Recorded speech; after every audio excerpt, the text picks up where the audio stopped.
시간의 즐거움 TVN 이웃 인사이트. 일본에서 조금 시기하고 질투하고 이런 분들이 있었던 것 같아요. 그 이유는 뭐냐면 아니 그리고 우리 일본도 역사가 유구한데 구석기 시대 유적은요 한 2만 년 전 것밖에 안 된 거예요. 근데 주먹도끼는 수십만 년 전께 막 발굴이 된 거잖아요. 그러니까 약간 자존심이 상한 것 같아요. 근데 그 자존심이 상해서 다니던 회사도 때려치고 나온 사람이 있어요. 후지무라 시니치라는 사람이에요. 고고학을 전공한 사람도 아니고 그냥 고등학교를 졸업해서 일반 회사에 다니던 사람인데 갑자기 회사를 그만두고 인디애나 존스처럼 일본의 구석기를 찾아서 발굴을 하고 다닌 건데 너무 신기한 건 뭐냐면 이 사람이 딱 이렇게 점을 친대요. 딱 가서 냄새를 맡는데 이렇게 느낌이 와. 산이 있고 강이 있고 내가 구석기인이라면 아마 이런 데 살았을 거야 라고 생각하면서 거길 파잖아요. 그럼 뭐가 쑥 하고 나와요. 그래서 이 사람이 80년대 초반에 거의 한 4만 년 정도 되는 수만 년 전의 구석기 시대 일본 유물을 캐내게 됩니다. 그 다음에 여기도 냄새가 나는데 그러면서 가가지고 파가 쑥 하고 끄는데 이번엔 70만 년 정도. 결국 후지무라 시리즈는 국민 영웅으로 급부상되죠. 이 사람의 별명은 갓핸드, 신의 손이 되고 일본 교과서에도 이 상황이 올라가게 되는 말 그대로 무슨 국민 영웅이 돼버린 거죠. 자, 그래서 일본의 어떤 구석기 시대 문화를 세계 만방에 알린 사람인데 제가 아까 뭐라고 그랬죠? 현실을 부정하고 역사를 왜곡하는 자는 반드시 누가? 역사가 심판한다고 그랬죠. 어느 날 마이니치 신문에 한 통의 제보 전화가 옵니다. 이상하다라는 거예요. 이상해. 아무리 이 사람이 감각이 뛰어나지만 어떻게 파면 나오냐 이거죠. 그치. 느낌 이상하잖아요. 그리고 자기가 곰곰이 봤더니 구석기 시대 유물이면은 이게 수십만 년 동안 땅 밑에 있었는데 촉촉해야 될 거 아니에요. 팠는데 바짝 말라 있더라는 거예요. 이거 약간 좀 의심스럽다. 이게 이제 제보 전화가 온 거죠. 그래서 이제 마이니치 신문에 양심 있는 기자들이 카메라를 들고 이제 쫓아다닌 거예요. 그래서 동영상을 찍게 됩니다. 바로 이 사진이 되겠습니다. 뭐야? 후지무라 시니치가 돌을 묶고 있어요. 구석기 시대 유적을 조작을 해가지고 땅에 묻고 있는 장면이 포착된 겁니다. 쉽게 얘기해서 이거 하다 이렇게 된 거죠. 이걸 찍었어요. 찍어가지고 후지무라 시니치를 부릅니다. 이야. 처음부터 가면 이제 발뺌할 수 있으니까 인터뷰 요청을 해요. 이게 어떻게 신의 손이란 별명을 가지게 되셨습니까? 내가 말이야.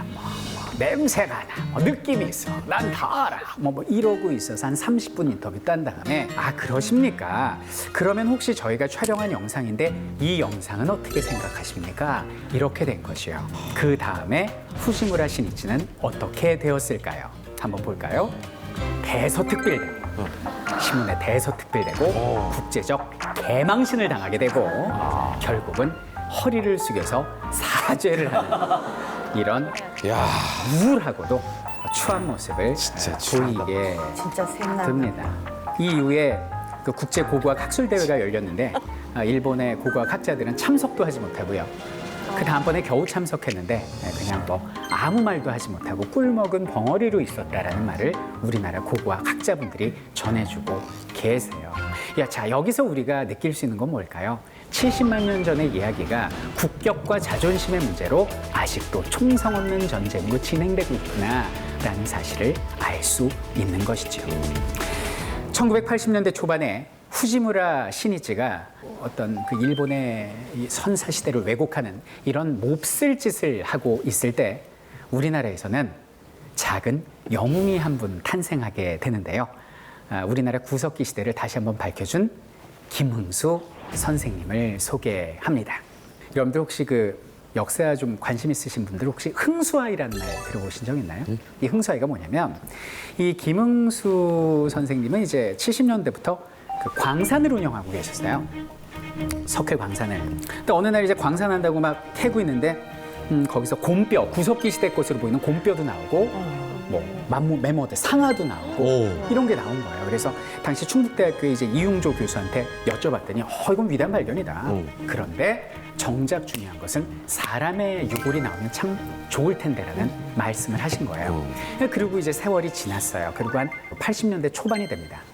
초반이 됐는데 이분이 이제 석회광상 운영차 여기저기 다니시다가 청원 부르봉 동굴에 들어갔다가 5살에서 6살 정도로 여겨지는 한 어린아이의 완벽한 유골을 발견을 하게 됩니다. 바로 이 유골이 되는 거죠. 이분이 딱 3일을 고민해요. 고민을 하다 전화했어요. 왜 그러셨을까요?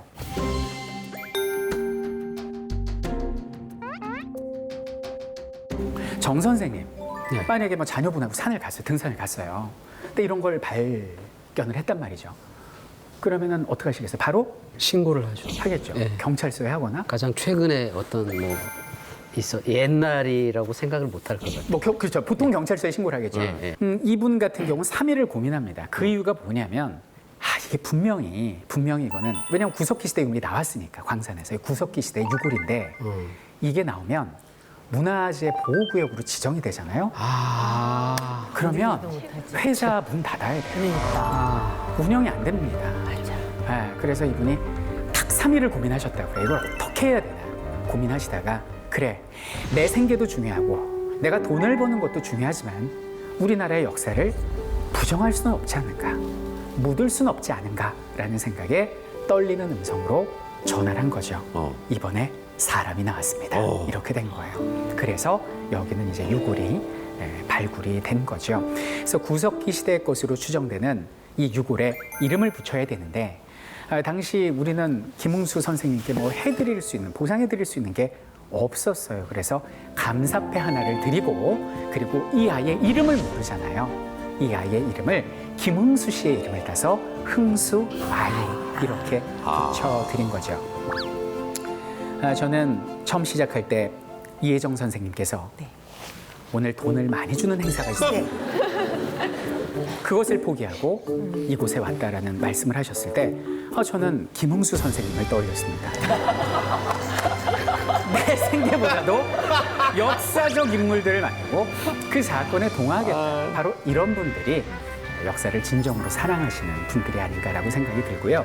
그 이후에 김흥수 선생님은 결국 광산의 문을 닫게 됩니다.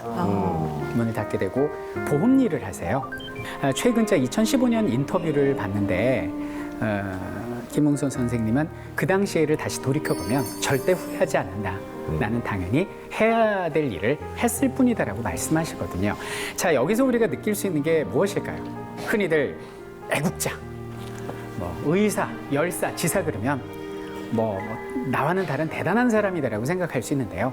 굳이 손에 총을 들지 않아도 안중근 선생님처럼 굳이 손에 태극기를 들지 않아도 유관순 열사처럼 어떤 나의 이익보다 우리 국가와 역사, 민족의 이익을 우선시하는 마음이 있다면 그리고 이렇게 행동으로 옮겨준다면 이런 분들이 애국자여 살아있는 지사가 아닌가라고 생각이 들고요. 우리나라의 역사를 다시 한번 밝혀주신 김웅수님께 이 자리를 빌어서 감사의 박수를 드리도록 하겠습니다.